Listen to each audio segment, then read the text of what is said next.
আসসালামু আলাইকুম। Welcome to দিশাস kitchen. আজকে আমি রান্না করব কাঁচা আম দিয়ে সজনা আলু।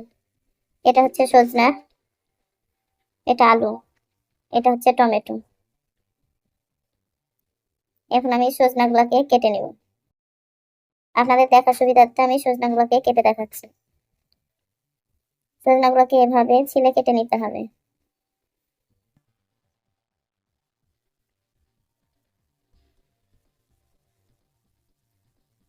সবুজগুলো যেন না থাকে সেদিকে খেয়াল করতে হবে। আপনাদের সুবিধার্থে আমি আরেকটা কেটে দেখাচ্ছি। এভাবে সজনাগুলোকে কেটে নিতে হবে যেন সবুজগুলো না থাকে। অনেকে সবুজ রেখে খায়, কিন্তু সবুজগুলো থাকলে তরকারি কালারটা ভালো লাগবে না। এই জন্য সবুজগুলো ফেলে দিতে হবে। এভাবে আমি সজনাগুলোকে কেটে নিলাম। এখন কেটে নিব আলুগুলাকে ছিলে নিচ্ছি।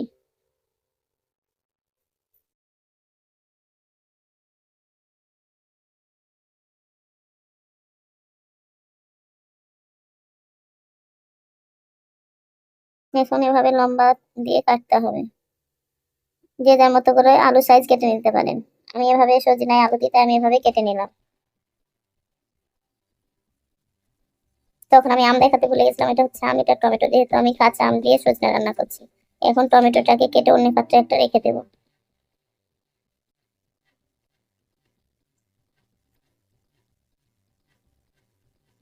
এখন চুলার উপর একটা কড়াই দিয়ে দিলাম।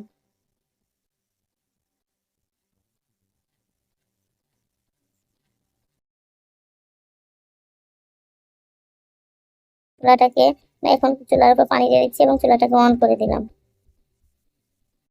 পরিমাণ মতো পানি দিতে হবে।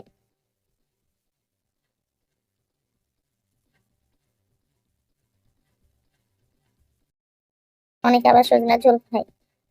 আমি দিয়ে দিচ্ছি লবণ 1.5 চামচের মতো। দিয়ে দিচ্ছি 1/2 চামচ মরিচের গুঁড়া, 1 চামচ হলুদের গুঁড়া।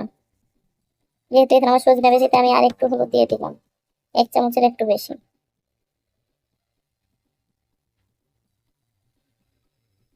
এখন পানিটা একটু গরম হয়ে আসলে সজনাগুলো দিয়ে দেবো।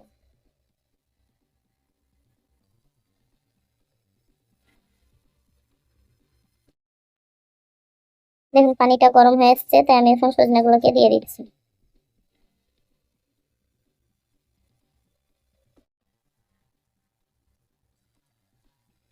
সজনা আমার দেওয়া হয়ে গেল।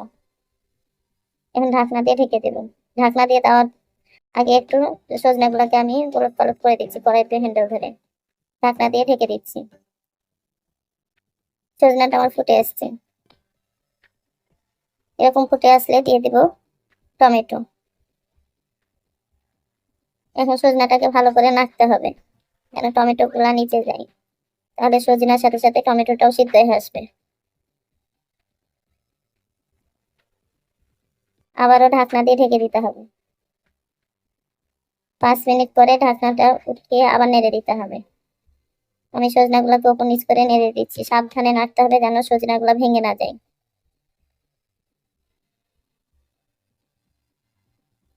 আবারও ঢাকনা দিয়ে ঢেকে রাখতে হবে। আমি এখানে তেলে দেওয়ার জন্য কেটে নিয়েছি পেঁয়াজ 1/2 কাপ, 5টা কাঁচামরিচ, 2 চামচ আদা রসুন বাটা, 3 টুকরা কাঁচা আম। এখন ঢাকনাটাকে উঠিয়ে দিয়ে দিব 3 টুকরা কাঁচা আম। এখন কাঁচা আম দেওয়ার পরে আবার ভালোভাবে সজনাটাকে নেড়ে দিতে হবে। সাবধানে নাড়তে হবে যেন ভেঙে না যায়। এখন আমার সজনাটা কিন্তু 90 ভাগ সিদ্ধ হয়েছে। আমের সাথে সাথে ফুললি সিদ্ধ হয়ে যাবে। আবার ঢাকনা দিয়ে ঢেকে দিলাম।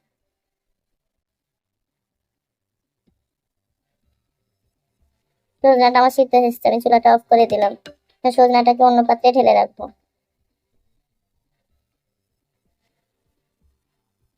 এখন পাত্রটাকে ভালোভাবে ধুয়ে নিতে হবে। পাত্রটাকে ভালোভাবে ধুয়ে আমি চুলার উপর দিয়ে দিলাম। এখন পানি শুকা পর্যন্ত অপেক্ষা। পানি না শুকালে কড়াই তেল দেওয়া যাবে না। কড়াই আমার শুকিয়ে এসেছে। এখন আমি দিয়ে দিচ্ছি সরিষার তেল 5 চামচের মতো। যেহেতু আমার এখানে সজিনা একটু বেশি।